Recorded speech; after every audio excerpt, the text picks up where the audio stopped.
اللہ دیکھ رہا ہے۔ ایک دفعہ کا ذکر ہے کہ ایک گاؤں میں ایک شخص رہتا تھا۔ اس کا نام عبد الرحمن تھا۔ اس کے 3 بیٹے تھے۔ تینوں اپنے والد سے بہت محبت کرتے تھے۔ عبد الرحمن بھی اپنے بیٹوں سے بہت محبت کرتا تھا۔ ایک مرتبہ عبد الرحمن نے اپنے تینوں بیٹوں کو بلایا اور ان کو ایک ایک سیب دیا اور کہا کہ اس سیب کو ایسی جگہ رکھ کر کھاؤ جہاں تمہیں کوئی نہ دیکھ رہا ہو۔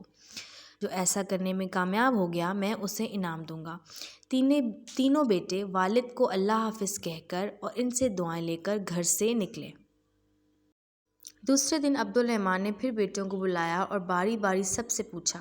سب سے پہلے بڑے بیٹے عبداللہ سے پوچھا، کیا تم اس کو ایسی جگہ کھانے میں کامیاب ہو گئے جہاں تمہیں کوئی نہ دیکھ رہا ہو؟ عبداللہ نے جواب دیا، الحمدللہ ابا جان، میں نے وہ سیب ایک درخت کے پیچھے جا کر کھایا، وہاں مجھے کوئی نہیں دیکھ رہا تھا۔ پھر عبد الرحمن نے اپنے دوسرے بیٹے سے پوچھا، یوسف تم بتاؤ تم نے کیا کیا؟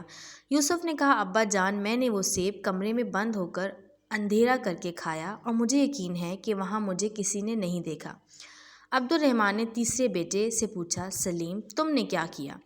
سلیم نے کہا، ابا جان، میں نے کتاب اسماء الحسنی میں پڑھا ہے کہ اللہ کا ایک نام ہے بصیر، ہر ایک کو ہر حال میں دیکھنے والا۔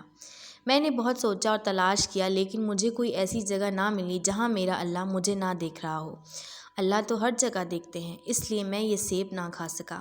عبد الرحمن اپنے سب سے چھوٹے بیٹے کی عقل مندی پر بہت خوش ہوا اور اس کو انعام دیا۔ پھر عبد الرحمن نے اپنے بیٹوں سے کہا، میرے پیارے بیٹوں، بے شک اللہ ہم سب کو ہر وقت ہر جگہ دیکھتا ہے، ہماری باتوں کو سنتا ہے اور جو خیالات ہمارے دل میں آتے ہیں ان کو بھی جانتا ہے۔ وہ علیم بذات الصدور ہے، یعنی دلوں کو چھپے ہوئے رازوں کو بھی جانتا ہے۔